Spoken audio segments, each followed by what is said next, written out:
সুভাষ চন্দ্র বোস ছিলেন সাভারকারের সবচেয়ে বড় বিরোধী, হিন্দু মহাসভার সবচেয়ে বড় বিরোধী। हिंदू महासभा प्रत्येक सभा कয়েক दिन क्या मुसलमान है, वो तो हिंदू मुसलमान सिख ईसाई सबका नेता थे। वो किसके लिए अलग से किसका आवाज़ उठाएंगे? ये बात, ये सोच जो चल रहा है ये गलत है। आप माउंट एवरेस्ट को कटते जाइए और यहाँ किसी को मूर्ति बनाते जाइए। 100 फीट हो, 125 फीट हो, 3000 फीट हो, माउंट एवरेस्ट को ना कट के आप उस तरफ उसके नीचे उसके ऊंचाई में ले आ सकते हैं ना।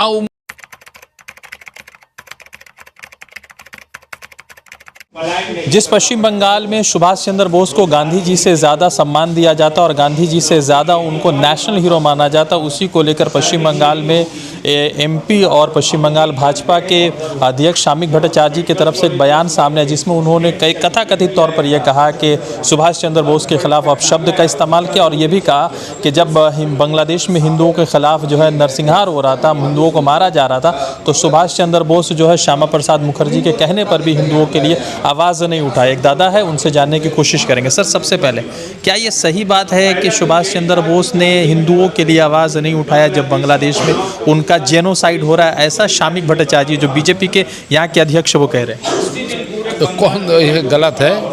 ऐतिहासिक रूप से ये बात का तथ्य का कोई माने नहीं रखता है।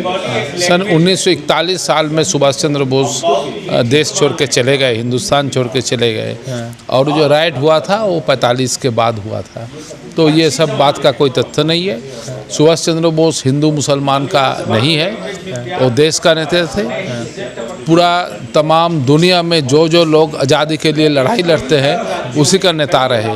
वो एल सल्वाडोर में हो या श्रीलंका में हो, कहीं पर भी हो, वो आज़ादी का नेता है। तो वो कह रहे हैं कि हिंदुओं के लिए आवाज़ नहीं उठाया। उसके लिए क्या हिंदू है, क्या मुसलमान है? वो तो हिंदू मुसलमान सिख ईसाई सबका नेता थे। वो किसके लिए अलग से किसका आवाज़ उठाएंगे? ये बात, ये सोच जो चल रहा है ये गलत है।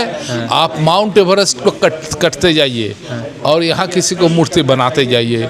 100 फीट हो, 125 फीट हो, 3000 फीट हो, माउंट एवरेस्ट को ना कट के आप उस तरफ उसके नीचे उसके ऊंचाई में ले आ सकते हैं ना। वो मूर्ति बना के आप माउंट एवरेस्ट बना सकते हैं। सुभाष बोस आइकॉन थे, वो तो वीर थे और वो तो आज़ादी के लड़ाई में अपना जीवन सब कुछ दे चुके हैं। बाकी लोगों के साथ कहाँ है? Bhagat Singh. India forward block के लोगों को, जो उनके समर्थक थे या जो उन्होंने पार्टी बनाई थी, उनको सबको गुंडा बता दिया गया।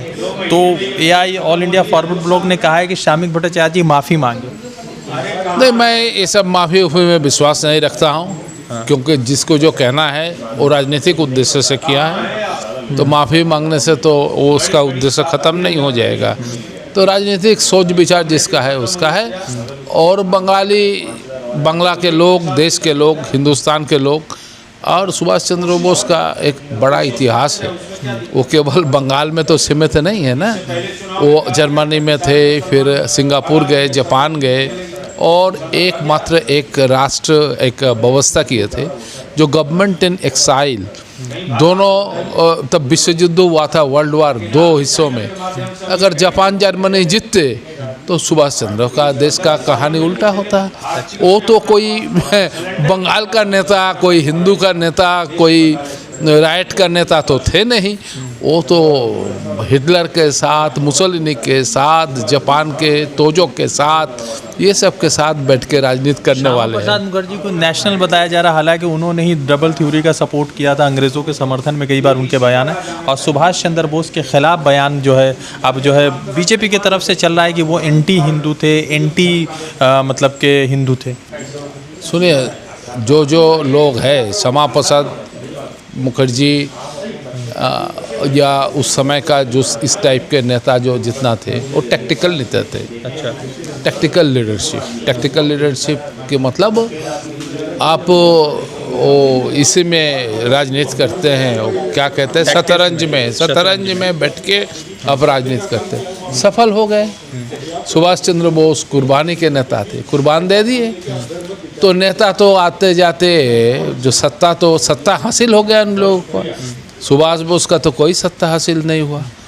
वो आज़ाद हिंदुस्तान का पहला प्रधान है, पहला प्रेसिडेंट है। आज़ाद हिंदुस्तान उसी को रिकॉग्नाइज नहीं किए।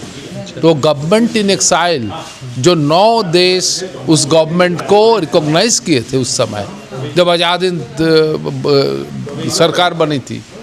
तो आज के दिन में इतिहास को अगर आप पीछे ले जाएंगे बहुत कुछ कह सकते हैं। तो इज देयर एनी मतलब के बैलेंस बिटवीन सुभाष चंद्र बोस और श्याम प्रसाद मुखर्जी के बीच में जो लोग कंपटीशन करते हैं, कंपैरिजन करते हैं, उसका क्या है? वो मतलब कोई तथ्य पे है? Is there any truth about that? नज़र अपना अपना, विचार अपना अपना। इतिहास में सुभाष चंद्र बोस का एक स्थान है, देखिए वो स्थान कौन ले सकता है। तो श्याम देखिए प्रसाद मुखर्जी का बहुत जोर शोर से बर्थडे जयंती मनाया गया। अच्छा है, सत्ता में है, होना चाहिए, लेकिन उसके साथ सुभाष चंद्र बोस का क्या मतलब है?